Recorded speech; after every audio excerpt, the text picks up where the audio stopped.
Welcome to Book Time with Ryan. I am Ryan, and my beard is getting out of control. But I hope to get a haircut this weekend. I just don't know if it's going to happen. But it's a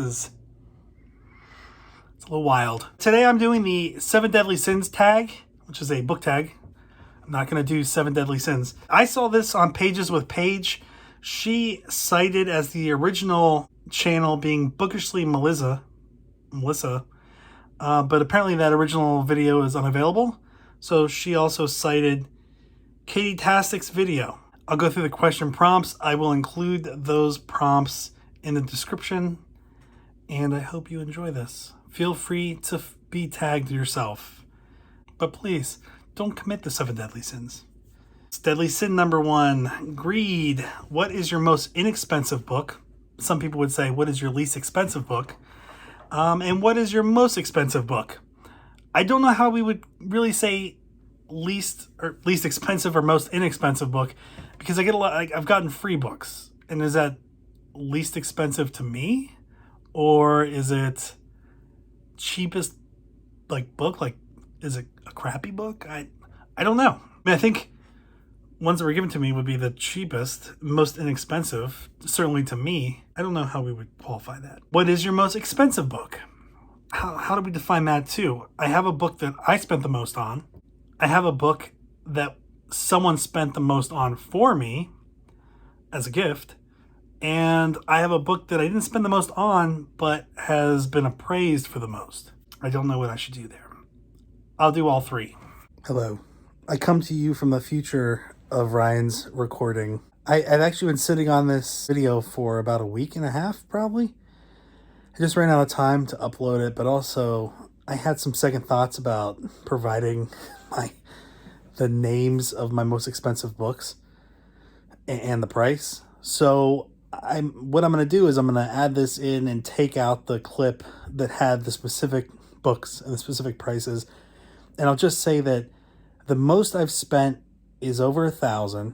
I actually got I don't want to say I got a deal, but I bought the most I've spent on a book I bought from Milan, Italy. And the bookseller dropped the price by about, I think, $600 because I was American. His grandfather had fought with the partisan resistance during World War II, and his town was liberated by U.S. troops. So he was extending almost like a courtesy, I guess, to Americans, which was very cool. I had not expected it. Usually I expect kind of hate, but it was the first time I've ever experienced that. So I didn't buy books for a year because I got that book under an agreement with my wife that I wouldn't purchase a book for a year. There were some exceptions to that, but when you think about if you don't buy books for a year, how much are you really saving yourself? I probably saved more not buying books for a year than I would have not buying that book. But the most I've spent for a book is not the most that has been spent on a book in my collection. There's a book that was purchased as a gift and is really going to be passed down. And then that also, there's a book that I bought that has been appraised for the most in my collection. So the question was a difficult one because there's different levels of expense, right? Am I talking about how much I've spent, how much has been spent, or how much something's worth? And the last one, the one that I had appraised, is something that I got. I spent $500 on, and it's worth multiples of that. And it was really, I just felt like something was there that was special, but I wasn't 100% sure. So I did a lot of research, and once I got it appraised, it came back as a really good deal. So this is what I'm going to insert in that part of the video, and I hope you enjoy the rest. Don't commit deadly sin. Also, message from future me. I clearly did not get a haircut that weekend. And now my 3-year-old daughter is saying that she really wants me to get a haircut because my beard is just out of control.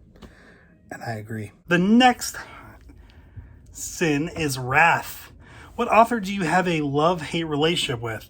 I don't really have a love-hate relationship with an author. There's an author I don't like, but there's no love there. And there are plenty of authors I really like, but there's no hate there. I don't think I have a love-hate relationship with an author. Gluttony.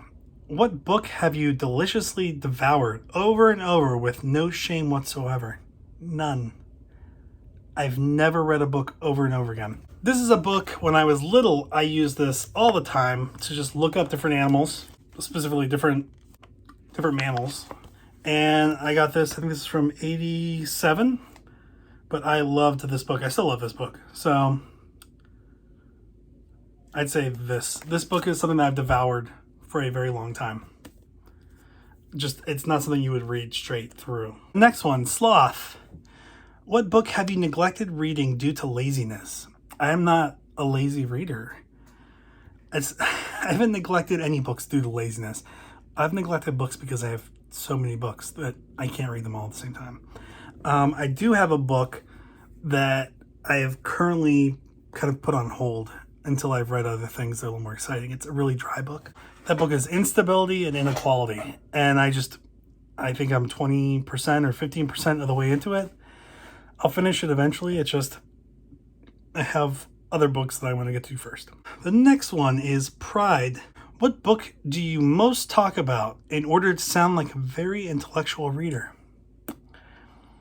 I don't do that because I'm a very intellectual reader. You'll just pick it up. I have a book up there called Superintelligence, which I haven't read. Maybe that one would qualify, but I haven't read it or discussed it, so I'm not trying to sound like anything.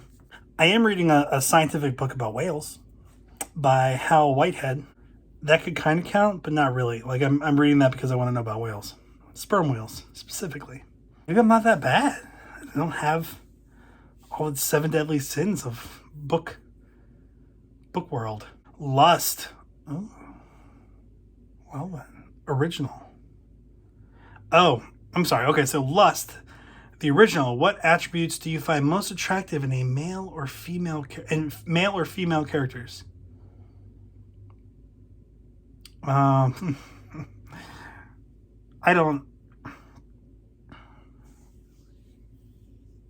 mean, that I would admit. Because the kind of characters I like are probably not ones you would lust after. An example would be George Smiley from Tinker Tailor Soldier Spy. He can't even get it from his wife, so I'm not sure if anybody else is really looking to give it to him, but I like him a lot.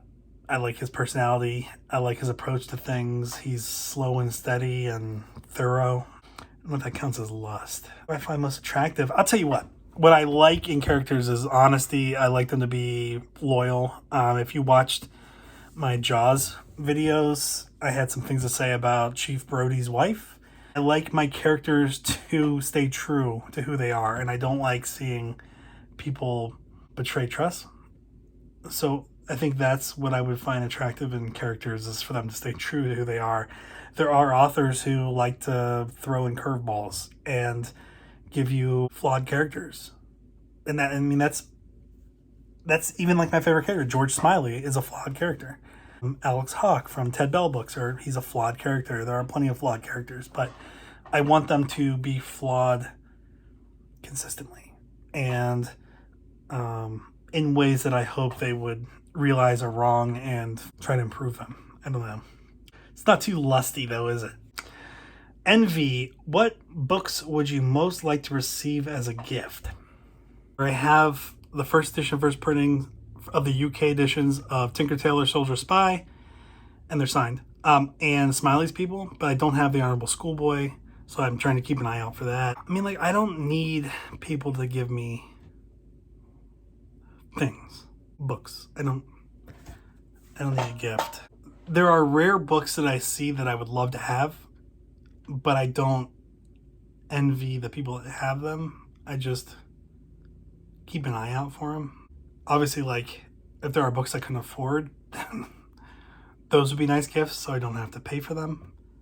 I'm on the sperm whale kick right now, so a very nice old copy of, an expensive copy of Moby Dick would be very cool, but I don't need anything. I'm comfortable with the books I have. I'm running out of space, and I have a lot to read, so I'm not too envious of other books.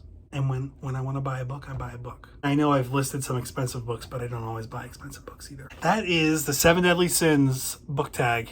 7 Deadly Sins tag. Consider yourself tagged. Feel free to also do the 7 Deadly Sins tag. Please do not commit the 7 Deadly Sins, however. Thank you.